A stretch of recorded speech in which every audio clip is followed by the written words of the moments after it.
Gaara arrives just in time to save Lee's life. He mentions that Lee isn't as fast or agile as he was before, and remembers the injuries he inflicted on Lee during the Chunin exams. Not wanting Lee to get hurt, Gaara uses his sand to pull Lee back and tells him to sit the fight out. Gaara uses his sand to fight Kimimaro, which prompts Kimimaro to attempt to destroy Gaara's gourd, as he believes it is the only source of sand Gaara possesses. Gaara, however, uses the sand on the ground to restrain Kimimaro, and then uses his sand drizzle technique followed with a sand binding coffin, although Kimimaro avoids being crushed to death due to his bone density.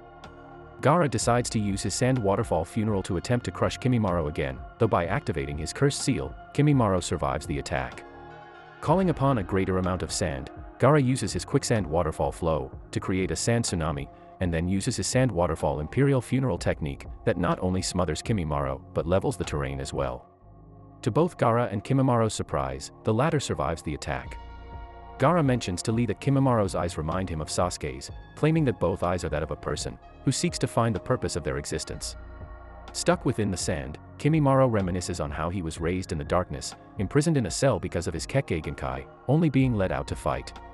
The clan's patriarch used him as a weapon in an attempt to take down the Hidden Mist village. Kimimaro was tasked with the sole objective of killing any ninja from the Hidden Mist.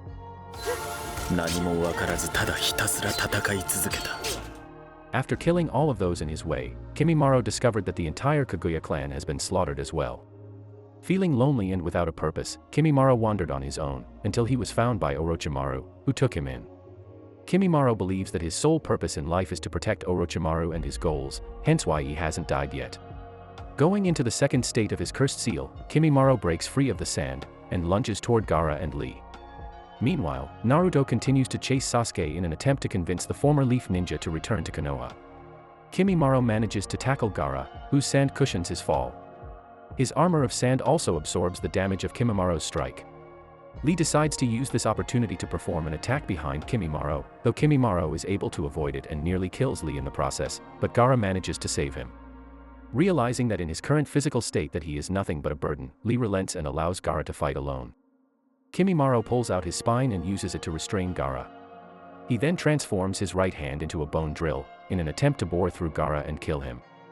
Gaara manages to use the hardest minerals in the ground, and fuses it into the sand with his chakra to summon his absolute defense, Shield of Shikaku, which is hard enough not only to prevent Kimimaro's bone drill from boring through, but to shatter the bone completely.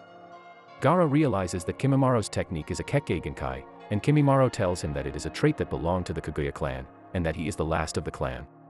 Gaara tells Kimimaro that the Kaguya clan will end today with Kimimaro's death, although Kimimaro states that he will continue to live on within Orochimaru. Gaara remarks that Orochimaru has brainwashed Kimimaro well, and that the latter is nothing but a pawn.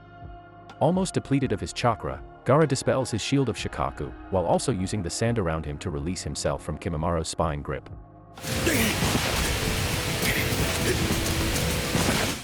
Using his last remaining chakra, Gaara uses his prison sand burial technique to swallow Kimimaro and sink him 200 meters underground under tight pressure. Enraged at Gaara's remarks about him being nothing but Orochimaru's pawn, Kimimaro uses his ultimate technique, which causes thousands of bones to emerge from the ground. Gaara manages to save his and Lee's life by elevating them with his sand. Gaara states that he is out of both strength and chakra, while Lee remarks that at least he managed to kill Kimimaro. Right on cue, Kimimaro sprouts from one of the bones with a bone drill in hand, prepared to kill Gaara for his remarks regarding Orochimaru. However, before he can kill Gaara, Kimimaro's terminal illness gets the better of him, and he dies. Gaara and Lee manage to descend to safety, with the former contemplating how lucky he was. Lee mentions how Guy once told him that a shinobi makes his own luck, prompting Gaara to accidentally insult Guy, and call him a meddlesome fool. Lee states that while he is grateful to Gaara for saving his life, he will not tolerate any insults geared towards his sensei. Gaara tells Lee that both he and Naruto have that in common. They have people who they care about so much, that any attack to that person is an insult to them. Gaara also wonders whether it is better to care and protect an evil person, rather than to remain lonely, realizing that that is exactly what Kimimaro had done. Meanwhile, Naruto manages to catch up to Sasuke at the Valley of the End. Naruto asks Sasuke if he is willing to turn his back on all of his friends in Konoha, for the simple matter of getting stronger. Sasuke says yes, and starts to walk away, enraging Naruto. Determined to bring Sasuke back to his senses, Naruto grabs hold of him and gives him an echoing punch. Sasuke, who appears to feel no pain at all from this, spits blood on Naruto's face, and Naruto resolves to bring him back to Konoha by force if he had to. Sasuke grabs Naruto by his shirt, raises him up and easily punches Naruto several meters backwards, with the power of his cursed seal, inflicting several times more pain than his own attack. Naruto attacks Sasuke, but is quickly kicked back into the water, and gets one of his weapon bags stolen.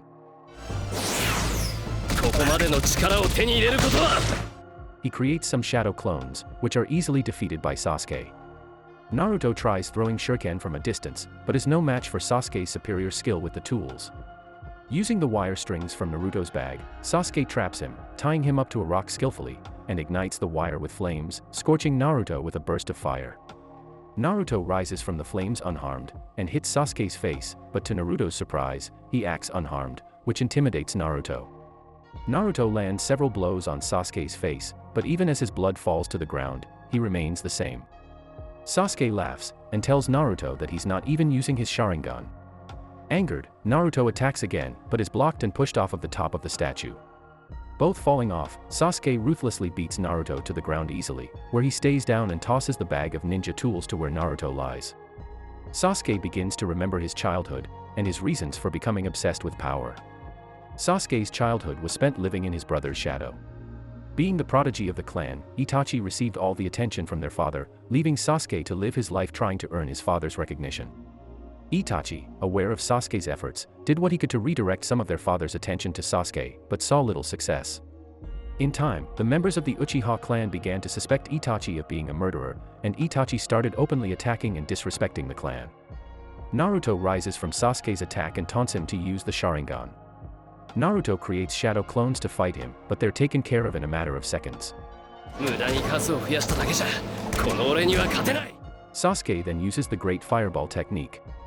As his recollection of his childhood continues, Itachi's respect in the Uchiha clan began to falter. As such, his father started taking a more active interest in Sasuke's development. To give Sasuke proper membership into the clan, his father taught him the Great Fireball technique, which he eventually mastered after constant practice. As Sasuke spent more time with him, his father told him not to follow in Itachi's footsteps, and to find his own way. Finally getting recognition, Sasuke put even more time into training, determined to become better than Itachi. Having trouble with his shuriken jutsu, Sasuke asks Itachi to help train him as his brother heads out the house. He replies that he's busy, before tapping Sasuke's forehead. Watching him leave, Sasuke is glad to receive such affection from his older brother. Later, he asks his father about Sharingan, wanting to master it as well. His father tells him about the Mangekyo Sharingan, that only 2 members of the Uchiha clan have possessed so far. He tells Sasuke that it is activated only under very specific circumstances. Back in the present, Naruto hides behind a bush while Sasuke coaxes him about his naivety.